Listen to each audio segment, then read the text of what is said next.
प्यारे बच्चों, सुप्रभातम। आज हम लोग एक कविता का पठन करेंगे जिसका शीर्षक है ध्वनि। कविता कवि सूर्यकांत त्रिपाठी निराला जी की है, जो कि छायावादी कवि माने जाते हैं। उनके बारे में थोड़ा सा हम जान लेते हैं। उनका जन्म महिषादल जनपद मेदिनीपुर में हुआ था, जो कि बंगाल में पड़ता है। उनका जन्म 21 फरवरी 1896 में हो गया था। उनके द्वारा कुछ महत्वपूर्ण रचनाएं भी लिखी गई है, रचनाएं की गई है, जिनमें सबसे प्रमुख रूप से है जूही की कली, परिमल, अनामिका, गीतिका, कुकुरमुत्ता, नए पत्ते, सरोज स्मृति आदि। इसी प्रकार से उनके द्वारा उपन्यास और अन्य प्रकार की रचनाएं भी की गई है। हमारे पाठ्य पुस्तक में ध्वनि शीर्षक जो कविता है उसको हम ध्यान से पढ़ेंगे, ध्यान से सुनेंगे। उस कविता की कुछ पंक्तियां पहले मैं बोल देता हूँ। अभी न होगा मेरा अंत, अभी अभी तो आया है मेरे जीवन में मृदुल बसंत, अभी न होगा मेरा अंत। इस प्रकार से कवि की इन्हीं पंक्तियों के साथ मैं कविता की व्याख्या कर रहा हूँ। कवि निराला ने इस कविता के माध्यम से बताया है कि जीवन रूपी वन में बसंत ऋतु रूपी हार्दिक उत्साह कभी भी समाप्त होने वाला नहीं है। निराला का काव्य किसी एक मुकाम पर जाकर ठहरने वाला नहीं है। वे कविता के माध्यम से निरंतर उत्साह बनाए रखना चाहते हैं। कवि निराला कहते हैं कि मैं अपने जीवन में कुछ नया करने वाला हूँ। कवि निराशा से उबक कर स्वयं ही से कहते हैं कि अभी मेरी समाप्ति का समय नहीं आया है। अभी अभी तो मेरे जीवन में मधुर बसंत रूपी यौवन का आगमन हुआ है। ये काल तो स्वयं ही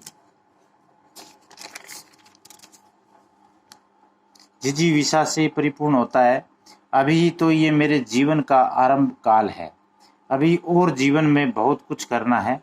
इस प्रकार से आगे की पंक्तियों में हरे हरे ये पात डालियां कलियां कोमल गात, मैं ही अपना स्वपन मृदुल कर फेरूंगा निद्रित कलियों पर,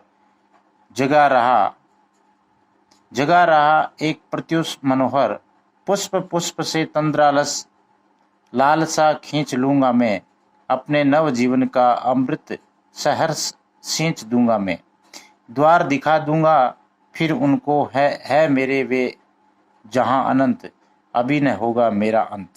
इस प्रकार की एक बहुत ही सुंदर कविता उनके द्वारा लिखी गई है। तो कवि कहते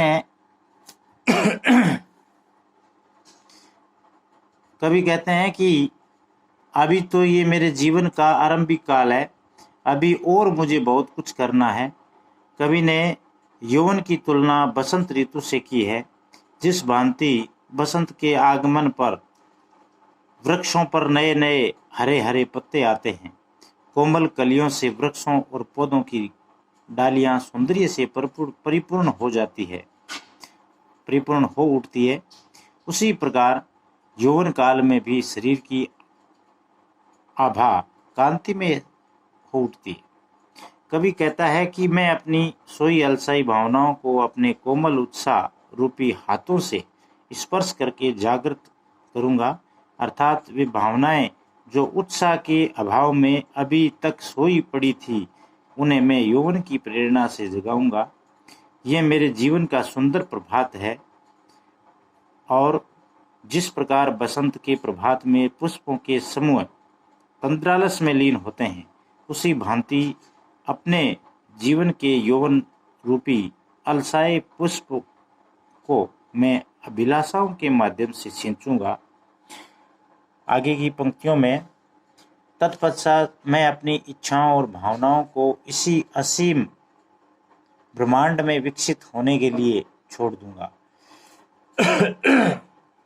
तो प्यारे बच्चों, अभी अपनी ये जो कविता है इसमें कुछ कठिन शब्द आए हैं। ये चूंकि ये एक कविता है तो कविता में कुछ कठिन शब्द भी आते हैं, उनको थोड़ा जान लें। यौवन का अर्थ यहाँ जवानी है। अंत का अर्थ विनाश से है। स्वपन यानी सपना। प्रत्युष भोर या प्रभात। अमृत, अमृत को यहाँ प्रेरणा या उत्साह बताया गया है। मृदुल, सुंदर या कोमल। पात, पत्ते। निद्रित, सोई हुई। तंद्रालस, आलस में भरा। बसंत का मतलब यहाँ युवावस्था है। तो इन शब्दार्थों को थोड़ा ध्यान में रखें और इस कविता को ध्यान से पढ़ें। एक बार सुनने के बाद वीडियो को दोबारा देखकर ध्यान से इसका भावार्थ समझे, अर्थ समझे। धन्यवाद।